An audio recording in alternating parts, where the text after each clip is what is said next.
അമ്മയുടെ വരവിനായി അനന്തപുരിയും ഭക്തരും കാത്തിരിക്കുകയാണെന്ന് സംസ്കൃത പണ്ഡിതനും അധ്യാപകനുമായ കെ ഉണ്ണികൃഷ്ണൻ. 5 വർഷങ്ങൾക്ക് ശേഷം അമ്മയെത്തുമ്പോൾ ഭക്തർക്ക് പുണ്യനിമിഷമാണെന്നും അദ്ദേഹം പറഞ്ഞു. ശരിക്കും യുഗ ആചാര്യ തന്നെയാണ്, യുഗാചാര്യയായിട്ടുള്ള അല്ലെങ്കിൽ യുഗാവതാരമായിട്ടുള്ള അമൃതാനന്ദമയി ദേവി കുറേ വർഷങ്ങൾക്ക് ശേഷം, കൊറോണ കാലത്തിന് ശേഷം അനന്തപുരിയിലേക്ക് എത്തുകയാണ്.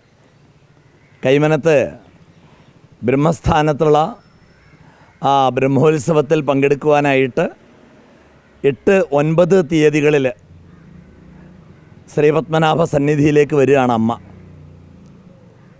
അമ്മയുടെ ഭക്തജനങ്ങളെല്ലാവരും വളരെ ആകാംക്ഷയോടുകൂടി കാത്തിരിക്കുകയാണ്.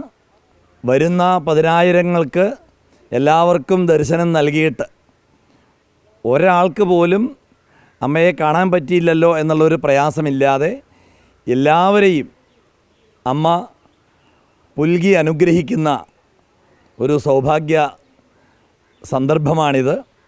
ഓരോ ഭക്തൻ്റെയും ഉള്ളിൽ എന്തെല്ലാമാണോ പ്രയാസങ്ങൾ അമ്മയോട് പറയാനുണ്ടായിരുന്നത്, അല്ലെങ്കിൽ അമ്മയിൽ നിന്നും ഏതൊക്കെ പ്രശ്നങ്ങൾക്കാണോ പരിഹാരം ഉദ്ദേശിക്കുന്നത്, ആ എല്ലാ പ്രശ്നങ്ങൾക്കുമുള്ള പരിഹാരമായിരിക്കും അമ്മയുടെ സത്സംഗം.